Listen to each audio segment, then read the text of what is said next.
കൂട്ടുകാരെ, ഞാൻ പുഴ. നിങ്ങൾക്കായി ഒത്തിരി ഉപകാരങ്ങൾ ചെയ്യുന്ന എന്നെ നിങ്ങൾ അറിയാതിരിക്കില്ല. നിങ്ങൾക്ക് വേണ്ടി എത്ര ദൂരെ നിന്നാണെന്നോ ഞാൻ ഒഴുകി വരുന്നത്. ഒരു വലിയ പർവ്വതത്തിൻ്റെ മുകളിലായിരുന്നു എൻ്റെ ജനനം. ജനിച്ചപ്പോൾ എനിക്കിത്ര ആഴവും വലിപ്പവും ഒന്നുമില്ലായിരുന്നു കേട്ടോ. ഒരു കൊച്ചു നീർച്ചാലായിരുന്നു അന്നു ഞാൻ ജനിച്ച പർവ്വതത്തിൻ്റെ മുകളിൽ നിന്ന് വലിയ പാറക്കെട്ടുകളിൽ തട്ടിത്തെറിച്ച് പൊട്ടിച്ചിരിച്ചുകൊണ്ടുള്ള എൻ്റെ യാത്ര വളരെ രസകരമായിരുന്നു. ആ പർവ്വതത്തിൻ്റെ താഴ്വരയിൽ ഞാൻ എത്തുമ്പോഴേക്കും എന്നെപ്പോലെ തന്നെ യാത്ര തുടങ്ങിയ എൻ്റെ ചില കൂട്ടുകാരികൾ എന്നെ കാത്തു നിൽക്കുന്നുണ്ടായിരുന്നു.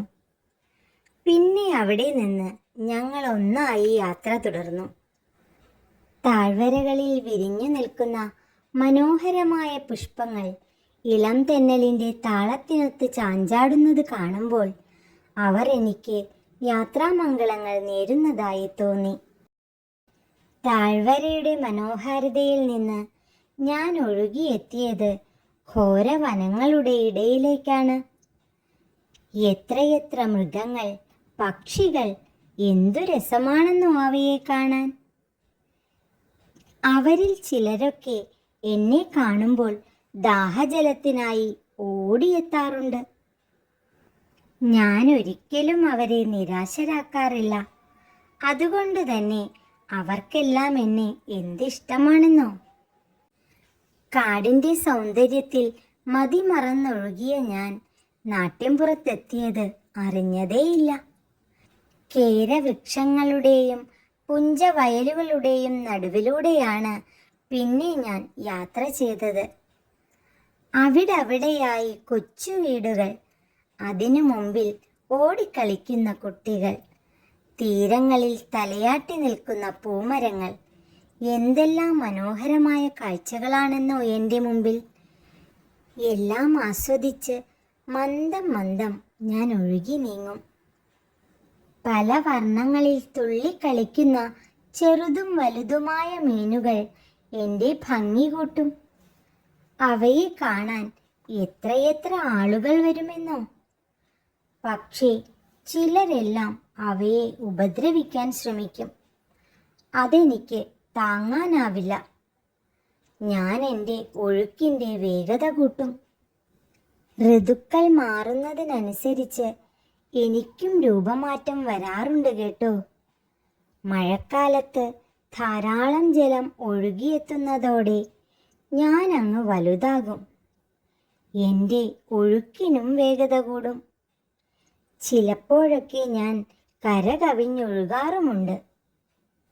ശക്തമായ മഴയും കാറ്റും എന്നെ ഉഗ്രരൂപിണിയാക്കും. അപ്പോൾ ഞാൻ മൂലം നിങ്ങൾക്ക് ഒത്തിരി ഉപദ്രവങ്ങൾ ഉണ്ടാകാറുണ്ട്. ഒന്നും മനഃപൂർവ്വമല്ല കേട്ടോ.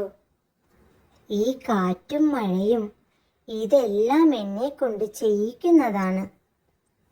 മഴ മാറി മാനം തെളിയുന്നതോടെ ഞാനും ശാന്തയാകും. പിന്നെ നിങ്ങൾക്കെന്നെ പേടിക്കേണ്ട കാര്യമേയില്ല. ആ സമയത്ത് ഞാൻ നിങ്ങളുടെ ഉറ്റ സുഹൃത്തായി മാറും. അപ്പോൾ അലക്കാനും കുളിക്കാനും നീന്തിക്കളിക്കാനും മീൻ പിടിക്കാനുമെല്ലാം നിങ്ങൾ എൻ്റെ അരികിൽ വരും. എനിക്കത് വളരെ സന്തോഷമാണ്. നിങ്ങൾക്ക് കൃഷി ചെയ്യുവാനും നിങ്ങളുടെ വളർത്തുമൃഗങ്ങളുടെ ദാഹമകറ്റാനുമുള്ള ജലം നൽകുന്നത് ഞാൻ തന്നെയല്ലേ. ഇത്രയേറെ ഉപകാരങ്ങൾ ചെയ്തിട്ടും ചില ദുഷ്ടരായ മനുഷ്യർ എന്തെല്ലാം തരത്തിലാണ് എന്നെ ദ്രോഹിക്കുന്നതെന്നറിയാമോ? ഞാനില്ലാതെ അവർക്ക് ജീവിക്കാനാവില്ലെന്നറിഞ്ഞിട്ടും അവരെന്നെ മലിനതകളാൽ നിറയ്ക്കും. പ്ലാസ്റ്റിക് മാലിന്യങ്ങൾ വലിച്ചെറിഞ്ഞ് അവരെൻ്റെ ഒഴുക്കിനെ തടസ്സപ്പെടുത്തുന്നു. ഫാക്ടറികളിലെയും ആശുപത്രികളിലെയും മാലിന്യങ്ങൾ എൻ്റെ ശുദ്ധജലത്തിലേക്ക് ഒഴുക്കിവിട്ട് എന്നെയും അശുദ്ധമാക്കുന്നു. എന്നിലെ മണലെല്ലാം ഊറ്റിയെടുത്ത് അവർ മണിമാളികകൾ കെട്ടിപ്പൊക്കുന്നു. മീൻ പിടിക്കാനെന്ന പേരിൽ അവരെന്നെ എന്തെല്ലാം തരത്തിൽ ദ്രോഹിക്കുന്നുണ്ടെന്നോ. കടുത്ത വേനലിൽ എൻ്റെ രൂപം മറ്റൊന്നാണ്. മെലിഞ്ഞുണങ്ങി സൗന്ദര്യമെല്ലാം നഷ്ടപ്പെട്ട എന്നെ കാണാൻ നിങ്ങൾക്കാർക്കും ഇഷ്ടമല്ലെന്നറിയാം.